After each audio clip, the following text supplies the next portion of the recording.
I think we'll have a couple more folks joining, but welcome everyone. Welcome to the Design for Women Conversations. I am so grateful that you're giving us an hour of your Zoom time. I know that is very, very precious these days. For those of you who don't know me, my name is Mansi and I'm the founder of Unconform, the organizer of these monthly conversation series that explores one central question, which is how might we better design for women? This question is also at the heart of who we are as an organization at Unconform. We are on a mission to make design for women more and more mainstream. Aside from these monthly conversations, we also do that through supporting projects by conducting a ton of research, writing newsletters, and creating resources on this very topic. Thank you all for being here. A quick rundown of what's on the agenda for today. We'll hear from Katrine first. I ask that throughout the discussion, you keep yourself muted, but please use the chat to drop in any comments, also any questions or thoughts. We'll be collecting the questions for the Q&A as well. So the chat is open for you to discuss with the other participants. Mute everyone.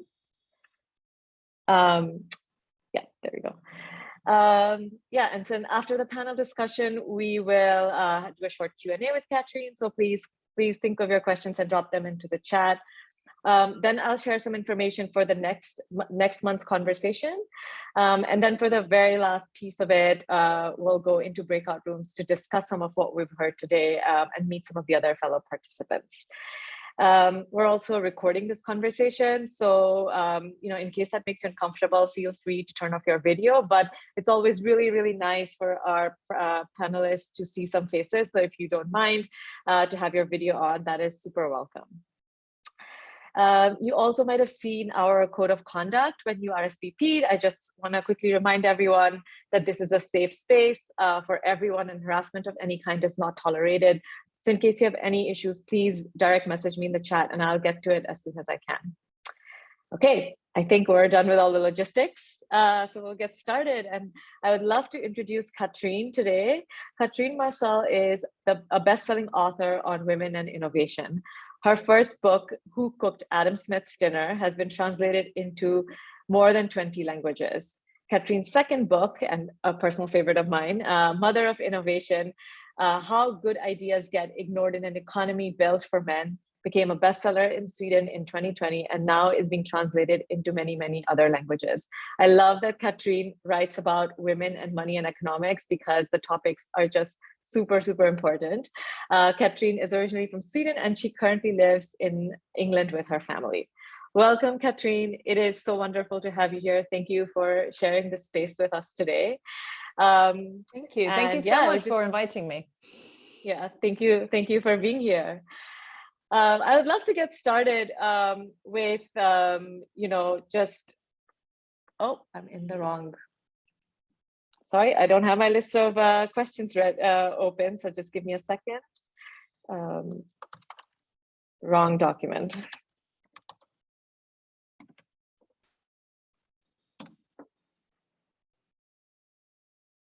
All right, here we go. Sorry about that. Yeah, I'd love to get started with a couple of the stories that you tell in your book, Katrine, in Mother of Invention, that really, really get to the crux and the central topic of your book. You speak about the key role women played in getting wheels on suitcases and getting roofs on our cars. And these stories in themselves were super mind-blowing to me. So just to get centered in this conversation, I'd love to get our audience to hear these stories because not everyone on the call has read your book just from you. Yeah, no, thank you so much. So my perspective, so I come at these, I'm a financial journalist. I come to these things from the perspective of economics. And within sort of economics, there is this one big mystery of innovation is this fact that we didn't get wheels on suitcases until 1972.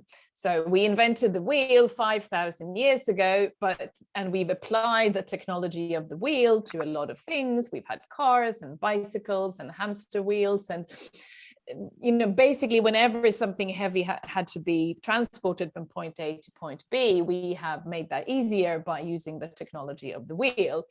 with this, quite notable exception, wheels on suitcases didn't come to be until 1972. That's the official sort of invention of the product. And it didn't really become a big thing until the late 80s or early 90s. So a lot of Nobel Prize winners in economics have thought about this, management thinkers within innovation and so on, because it is a mystery. How come that we managed to put 2 men on the moon before we figured out the suitcases ought to have wheels? And there's been lots of explanations, sort of, do we within innovation focus too much on these sort of big, really technical, complex problems, like getting 2 guys on the moon, and do we sort of overlook the simple solutions? And what I show in the book Mother of Invention is that actually all of it had to do with gender, because there were actually products applying the technology of the wheel to this problem of carrying a suitcase before 1972. But they were all these niche products for women, and they were not sort of taken seriously. They didn't get funding. Nobody thought that this could become a mainstream solution, because there was this idea that no man would ever roll a suitcase. Masculinity is this thing that always has to be proven. Men, they can never just be. They always have to prove that they're real men. And one of the ways that a man has to prove that he's a real man is by sort of carrying heavy things. So the industry completely rejected all of these ideas. And even after 1972, when this product is officially sort of invented by somebody from the luggage industry who's the white man, and then at first no American department store wants to sell it, because they believe that no man will ever buy this product, and women are too small of a market, because if a woman travels, she will of course travel with a man who will then have to carry her bags for her in order to prove that he's a real man. So at first the rolling suitcase is marketed towards sort of like a 1970s businesswoman. That's sort of the idea, because she travels by herself. And that sort of category of consumers starts using it. Then sort of people, stewards and stewardesses who work, for airlines start using it. And eventually it sort of moves into the mainstream. Men start using it, and it becomes this product that completely disrupts the whole global luggage industry. And changes what we think of when we think of a suitcase or luggage, and it changes how we build airports and airplanes and all of these things. And to me, what's interesting is that firstly, this is a classic mystery of innovation in economics. The answer to it happens to be gender, which we don't often think of as a factor like that in economics. And and secondly, I think it's just a useful story to think about inclusion around, and also the power of these really random ideas sometimes. This is a man, this is a woman, this is how it has to be, and how strong they are, that they can literally, in this case, sort of hold back the forces of innovation that we think of as very, very strong in society. Yeah, thank you for sharing that, Katrine. It really segues well into something you and I had talked about the first time we met. So first time Katrine and I met, I was telling her a little bit about my work, where I said, I'm trying to understand what are the design principles we need to really design for women better. And she says, have you heard of this thing where does comfort play any role in designing for women? I was like, I don't think I ever thought of this, but we talked about this idea of comfort, and you told me some of these stories, and it was the first I'd ever heard of it. But I'd love for us to chat a little bit about these perceptions of masculinity and femininity, and how much they've hindered innovation for all of us. Yeah, and it's ridiculous when you start to looking into the history of it, which I've done for this book. So I think what we were talking about during that conversation was cars, if I remember it correctly, and and that's also something that's part of my book. I do talk about electric cars, for example, because they've been around a very long time. I know EVs are all the rage right now, and governments are trying to put schemes in place for us to change from diesel and petrol to electric. But electric cars, I mean, they've been around since the late 1800s. So they were there already at the dawn of the automobile era. You know, I live outside of London at the sort of in the late 1800s, you could telephone, you know, an electric car taxi company and they would come and get you. There was sort of charging point at sort of, you know, in Manhattan at the big shopping streets. And, you know, there were electric cars around, and there were also other types of cars around, and there were, you know, carts and horses and all of these things competing. And what's interesting is how quickly electric cars start to be perceived as feminine, sort of like the feminine option. And that has a lot to do with this idea, you know, that we talked about, Mansi, of comfort, because they are much more comfortable than these, you know, petrol-driven cars that are very noisy. They're a bit faster, but, you know, you have to go out and sort of crank them going. That can like literally break your wrist. They're smelly, you know, that's the whole thing. And then you have these electric cars that are comfortable and a bit slower, but very safe. You can start them from the driver's seat. It's very convenient. So the assumption, you know, becomes this is not even a car. This is a drawing room on wheels, is how many people start talking about them. And it's clearly sort of an extension of like female domain of, you know, a drawing room or a living room, but it has wheels. So we're going to sell this to women. And that is also how they sell it to women. If you look at the ads from that time, they're amazing. It's these ladies in big hats and dresses getting into these beautiful things. And it's, you know, fine. But and also they are product developed with women in mind. So they're the first cars that, you know, you can drive in a skirt. So you position the different things differently. They're also, which is my sort of worst bit really of this story, is that they're the first cars ever to have roofs, because there is this idea that a man in his petrol-driven smelly car doesn't need a roof, you know, from the rain, because again, that's masculinity. While sort of women, they need, you know, they don't want to get wet, so they come up with this idea to have a roof on the car, and that's first seen as like a feminine sort of frill, really. And so all of this happens, and then you can guess, eventually this becomes a commercial problem for the electric car industry, because this is positioned so much as a woman's car. It's not even technology, it's a drawing room on wheels. So male consumers don't want it, because if something is sort of thought of as feminine, especially in that kind of sort of technological space, it's also almost automatically seen as inferior. And this is not the main reason why electric cars disappear and we build a whole world for petrol-driven technology with, you know, everything that means. But it is one of the reasons, and historians often talk of, you know, other cultural factor that explain that the electric car disappeared for almost 100 years until, you know, Elon Musk reinvented it. But it's, and I say you shouldn't really talk about it as other cultural factors. You should call it, you know, sexism, because that's what it was, is this idea that if something is comfortable and slower and beautiful almost, you know, it has to be for women, and if it's for women, then it's inferior, and it can't be a solution that's for everyone. Yes. Yeah, I read that book and it just felt so infuriating, also given the time that we're in with the environment. And like, you're right, it's like not the biggest reason, but a big clear reason. And to think that was a reason that we're facing the environmental crisis that we are, or part of the environmental crisis that we're facing today was, yeah. Katrine, I would love to talk a little bit about, I think also a little bit of a segue, because you talk a little bit about the whaling industry in your book as well, and the way that it affects how invention and innovation is funded. So, you know, this event is called Designing Invention for Women. Although for me, design and invention and innovation can be substitutes for each other, or at least very closely connected.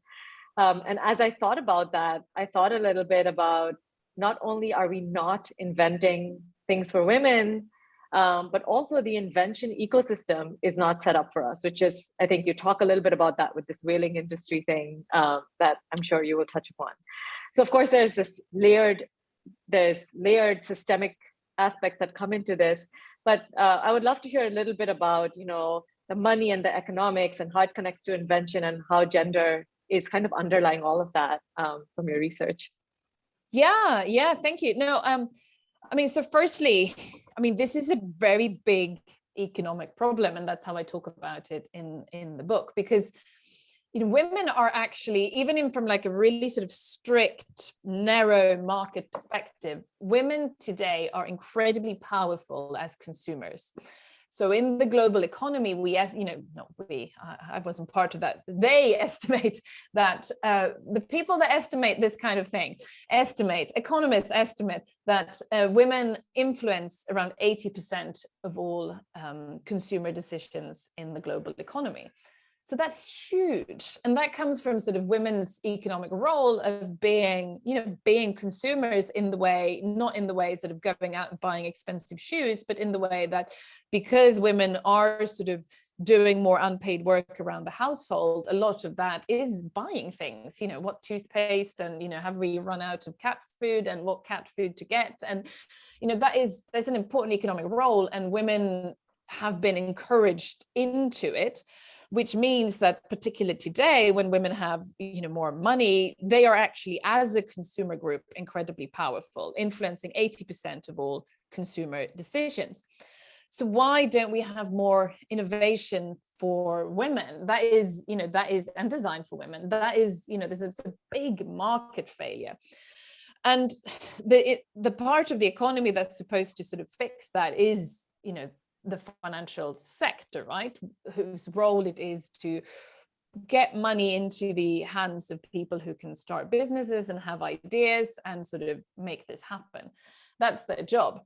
If you look at something like venture capital, which is sort of one type of financing that has become very big and very important, if you think of Silicon Valley or those things that we think of when it comes to tech, that's venture capital. And it is today a form of funding that is more and more important, and it's almost, men have an almost complete monopoly on it. So I'm from Sweden. In Sweden, women get 1% of all venture capital. I think in the UK it's 2 or something, and that's how it looks almost all over the world. And of the women that get this type of funding for businesses and innovation, a majority are also white. So it's a very, very kind of problematic thing, given how sort of powerful the innovations and the business models that succeed through this type of funding, they get enormous power in our world. So I talk about this in the book, and it's a problem that is wider than venture capital. I mean, almost 80% of all female funded businesses in the world sort of struggle with access to capital in one way or the other. So women are basically in like a permanent credit crunch. And that is, something that is really, really holding all of this back. So you asked me to talk a bit about the system, like the design of the system. And so I discuss in the book how, venture capital it really kind of came out from the ways that they used to fund big whaling expeditions, where you would sort of go out, because products that came from killing whales were very economically important. The oil and the fat were made into lots of other things, but to go out and kill a whale was a very dangerous business, because your ship could go under. It was like a high risk venture. So there was this way of funding it that was invented that had to do with sort of pooling money from different types of families, and somebody would take on this venture and they would get a fee for it.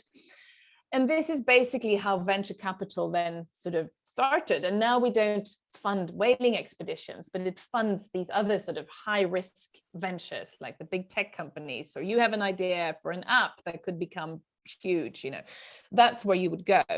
But the problem is, like, the logic, and I explain that more in detail in the book, that's sort of built into the system, is really sort of working against women, because it's really built for ventures or ideas that can sort of grow very, very quickly, that are not profitable at the moment, that, you know, where you have huge expectations of really, really, really fast growth that has to grow to a certain size.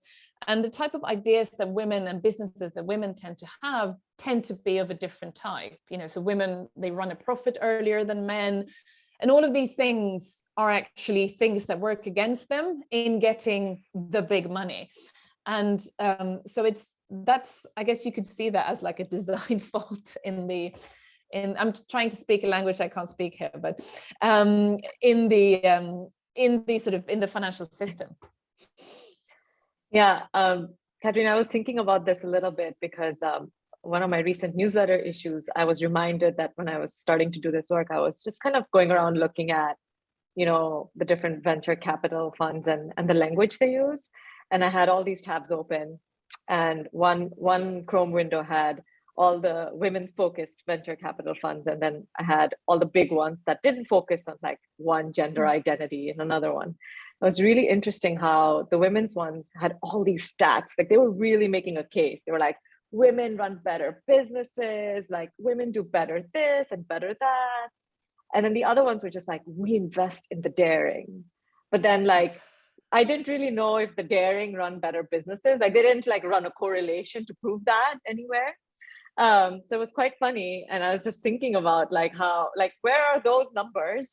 And really reminded me of our conversation where you said, you know, like, you know, they don't see our ideas as like sexy or magical, or even to think about the vocabulary of how this, like, the tech world has grown, where like they're just funding unicorns, you know, and we're not making unicorns. We're just, you know, we're making electric cars so that we can have an earth that we can actually live in, you know. No, I saw that news. It was called Sexy Unicorns or something, your newsletter. Oh, yes. Yeah, no, but it's interesting what you say about, because that's also something that's been shown in the research, you know, because obviously this is something, you know, why do men get all this money? And one of the things that has been showed in studies is that, you know, when a man and a woman pitches for this type of funding, men tend to be asked questions about themselves and their potential. Are you daring, as you said? You know, while women in the exact same situation get all of these like really detail oriented questions on, you know, what are you going to do if this happens in the business, and what's your plan to do this, and, you know, when are you going to break even? And, you know, so it's very, very different questions. And I'm not saying that, you know, one of them are better from an investor's side, but it's interesting that, you know, we are judged very, very differently in those types of situations, and how that then contributes to this, you know, really, really brutal, extreme situation where, you know, 99% of this type of funding goes to men. I mean, that's crazy.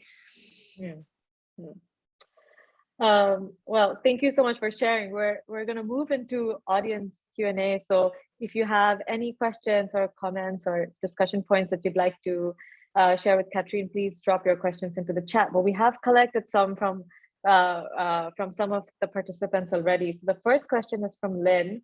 I don't know if she's here, but I'm going to ask the question. She says, Katrine, I loved your book and wonder if you've given thought to some sort of hall of shame, which she thinks needs a better name, to highlight offending oversights. She nominates the pinky glove, which I don't know if any of you have heard of the pinky glove, but for those of you who haven't, I'm quickly going to explain what the pinky glove is. So it was created by two German men. Hi, Lynn, I see you. It's a pink glove. It's plastic, and it was created for women to dispose their tampons off. Because that's what we need instead of a clean bathroom. You know, in the time of you know, when plastic is creating havoc on our planet. But my favorite part about that plastic glove is that even if we did need a pink plastic glove to put our tampons away, it was actually too big for an average woman's hand. So it was So she's nominated a pinky glove for the Hall of Shame. She continues, she says, sadly, I think systems these days are more interested in avoiding negative attention than in proactive inclusion. Like Gina Glance's Gender Avenger website that called out manels and now anoints conferences, etc., with a badge of recognition when they demonstrate gender balance.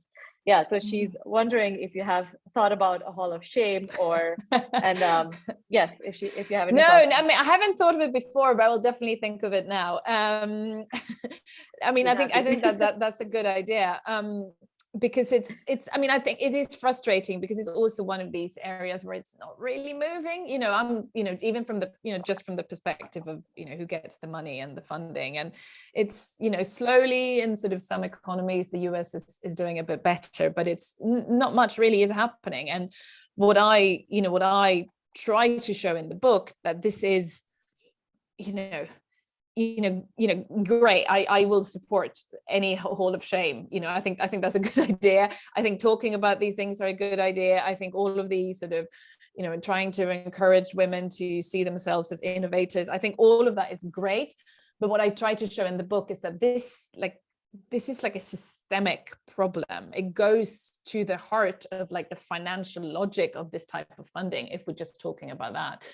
And we really need financial innovation. Like, we need different funding logics if we want to unleash sort of the potential of women. It's sort of venture capital, even if it's like pink and with lots of women in, it's or whatever, it's not suited to sort of capturing the ideas that women have, because they do come in a different form at the moment anyway, and it's the job of the financial system to find them. So that needs to change.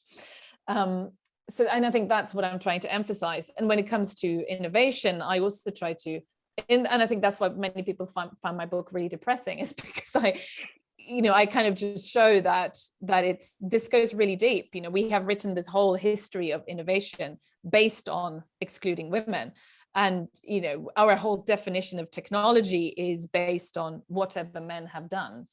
When women were doing things, when women invented software, my mother was a programmer, not that she invented software, but women invented software, and it was not considered to be tech then.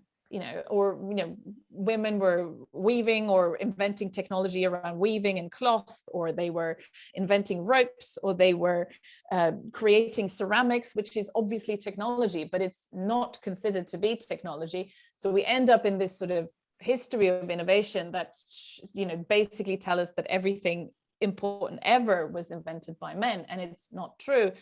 And to change that is actually quite a big project. Yes. One of the ways that Katrine has suggested that we start changing that is that when we have conversations, we always ask the question, what about women? We talked about this, Katrine, when we did our research interview. So I just remembered that, to just put that front and center in our conversations. Yeah, I think what I said was what I think that's what I try to do with economics, because I figured out that sort of, it really very often works. You have something like a fact or a statement that you're like, what about women? And that will often lead you somewhere very interesting. Yeah. The next question is from Letitia. She says, have you noticed a change recently in considering inventions coming from women and or covering women's needs? Yes, a bit, but like a little bit. There is, on the funding side, it went backwards during the pandemic, and but there's definitely more talk about it. There's more interest in it, and I think also because with sort of sustainability becoming like a for very obvious reason becoming a bigger thing, a lot of women sort of have specialized in that sort of field. So, and now when that's becoming more important, sort of women can sort of get in, through that door. And so there are exciting things, but it's not enough, I think, at all. Yeah. Katrine, I actually had a question that piggybacks off of this, which is what gives you hope around women and invention in this moment? And a flip question, which is what feels like a really difficult barrier to overcome, which you talked about, is the funding system. I think the funding system is the big one, because that's like, you will actually have to build something different. I think I might be wrong, but that's what I think.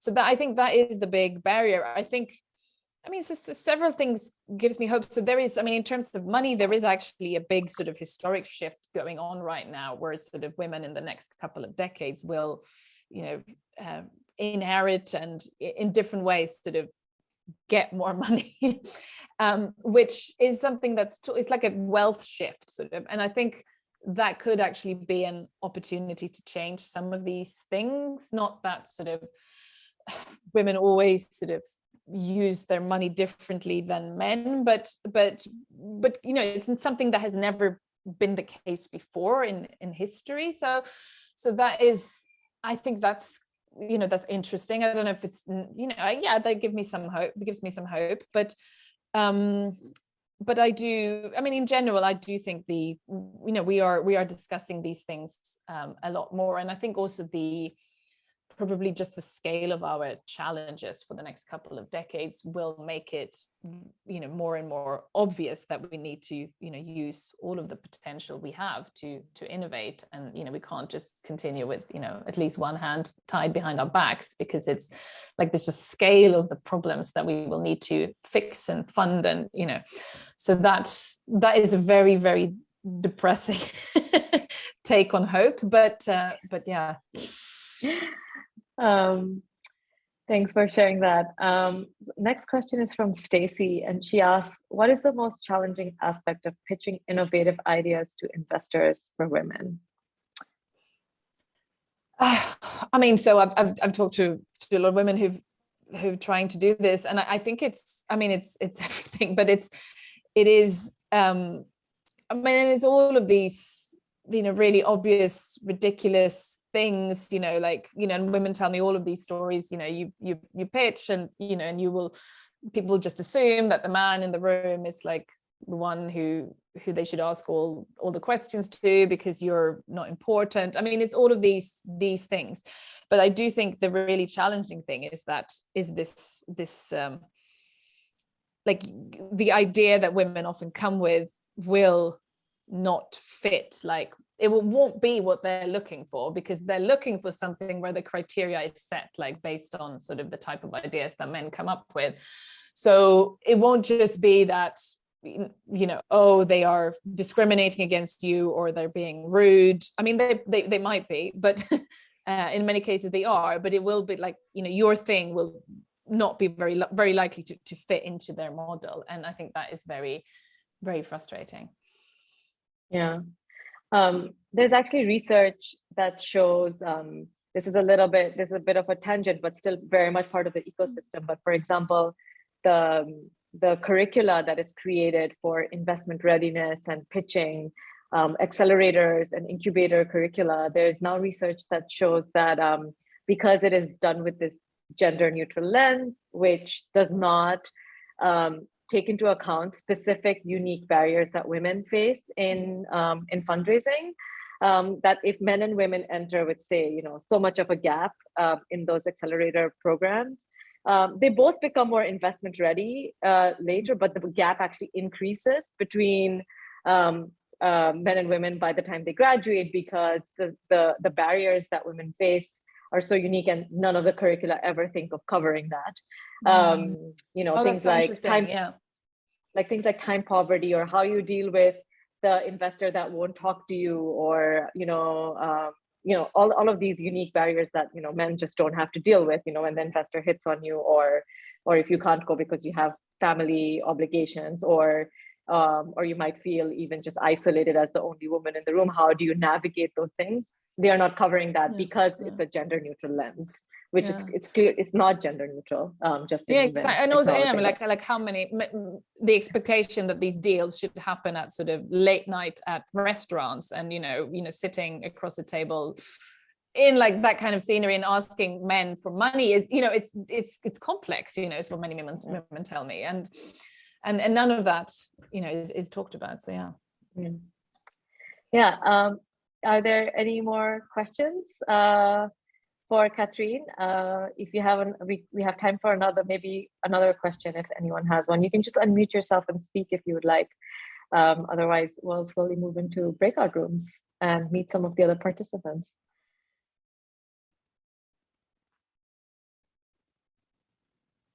All right, I'll take that as a no. Okay, well, in the next section of our time together today, we'll go into breakout rooms and meet some of the other participants. But before we do that, I just want to take a moment to tell you about our event next month, which is scheduled for March 15th. It will be a focus on women, designing for women in international development, with a community and context lens. And I'm just throwing a link into the chat for the RSVP for the March event.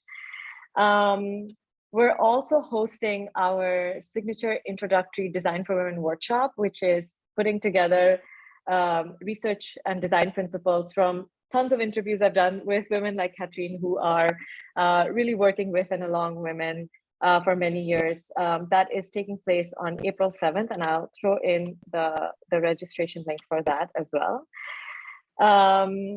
And yeah, and with that, we will move into breakout rooms. We do have a fun prompt for you to discuss in case you want to discuss that, or take your time to meet each other. And then we'll come back together, 5 minutes before to close out and say goodbye to Katrine. So just give me, I'm going to throw the prompt into the chat, and just give me a moment to create the breakout rooms.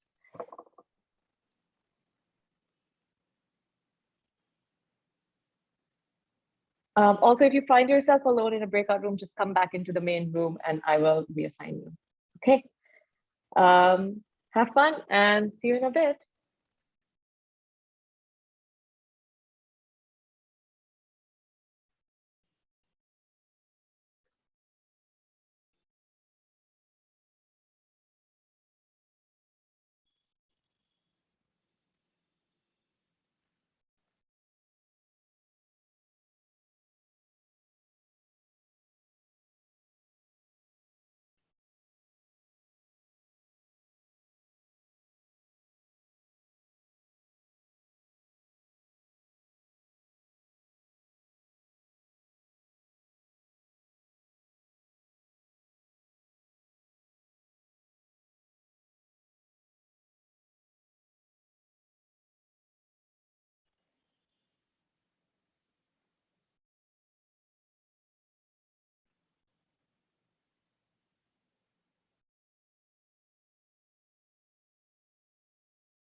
Hi, Sujan and Ethar, would you like to join breakout rooms, or are you good here?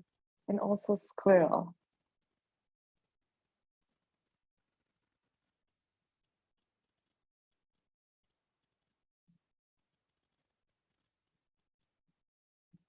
Okay, so I'm going to put you into a room.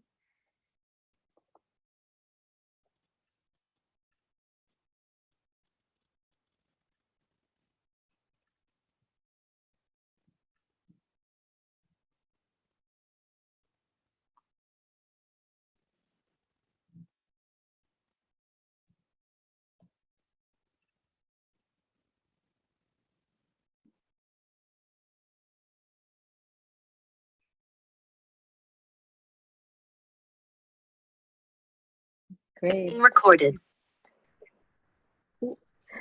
Wonderful. Well, it's wonderful to have you all back. I hope that you got to meet some fun and interesting folks that are interested in the same inquiry, and that you had a joyous conversation. Yeah, we're coming to the end of our time together. So just want to take a moment to really thank Katrine for being here with us today and for sharing her thoughts. She is hopefully writing a new book soon, and I know she's traveling a lot to talk about her book. So I know that that taking this time was extra special. So thank you so much for being here, Katrine. Thank you so much. It was great. Yeah.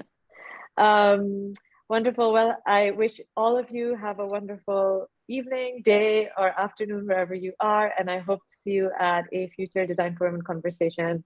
Thank you so much for giving us 60 minutes of your time for this topic. Have a wonderful day. Thanks for convening. It's fabulous. Yeah, thank you, Mansi. Thank you, Katrine. Thank you. Bye-bye. Bye. Thank you.